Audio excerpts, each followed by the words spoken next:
past, my grandfather, my father and his brothers, they were all working at Saval Foods. But the things I remember growing up didn't exactly pique my interest in the meat processing business or in the food distribution business. You know, I remember my father would come home every day smelling like corned beef and hot dogs. He worked 6 days a week, and the few experiences going to work with my father as a kid were not positive in any way. Either I was wrapping raw meat in paper with rope that would cut my fingers, or slinging beef tongues that felt like sandpaper and putting them into barrels, or dragging cans of pickles full of stinky pickle juice to fill customer orders. I didn't like that environment, and I had this notion also that joining a family business was the easy way to get a job. So I didn't want anything to do with the business. I wanted to go my own way and be the guy I watched on TV, the lawyer Perry Mason.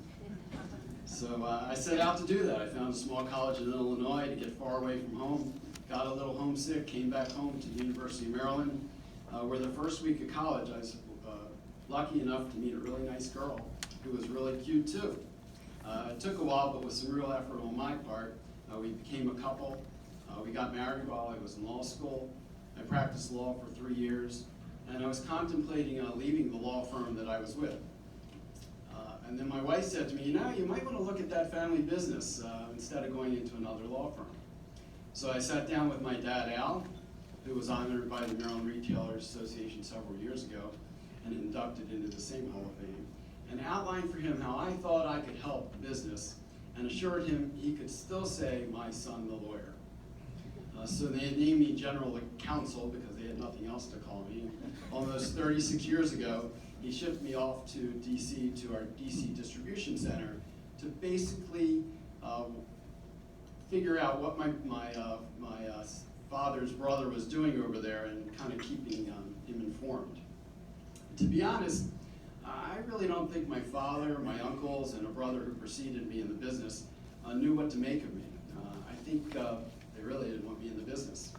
So I had to figure out how I was going to approach this. So instead of fitting in, I decided the first thing I was going to do, I was going to wear a shirt and tie. It would give me some perceived credibility, and I was doing that already as a lawyer, so I figured at least they would think I knew what I was doing. The second thing I realized was this family business thing was not going to be the easy way to go. And this was confirmed over the next few decades as the business grew. The facility growth necessitated a realignment of roles and responsibilities, and family members came and went. So how did I get here to be honored today as the leader of an 86-year-old family business? Well, first, I always had a plan. I always had a plan for myself, and I always had a plan for the business. And second, while I'm a patient person, although my wife might disagree, I'm also very persistent. Third, we have a philosophy we teach at work called conscious business, which says pursue your success in accordance with your values so that you will have true happiness both in your home life and your work life. And fourth, my wife has always, as Jeff said, always thought it very important to give back to the community. It's something we've done throughout our marriage and my career. And fifth, the real reason I'm here today is I've surrounded myself with great people. Would everyone that came with me today please stand up?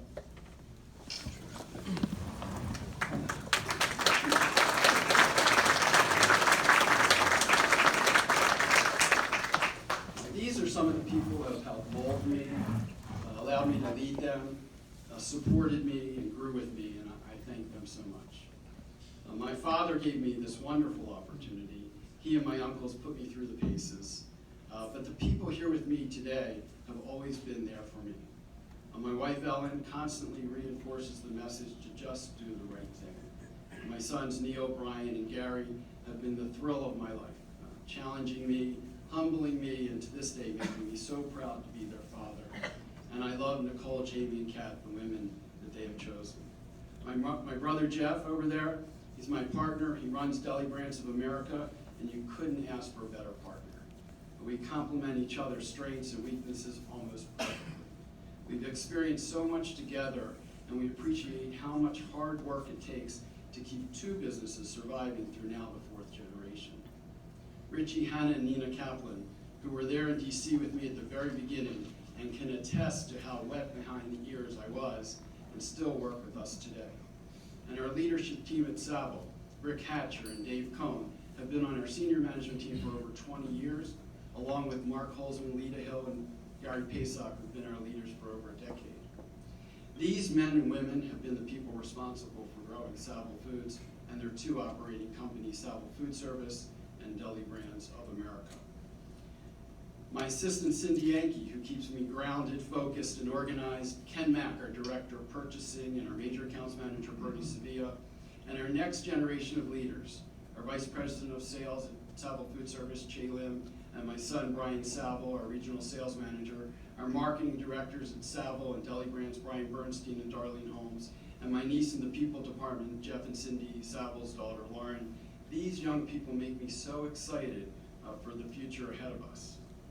My family and my Saval Foods family are what has made Saval the company we are today, and I'm honored to be their leader.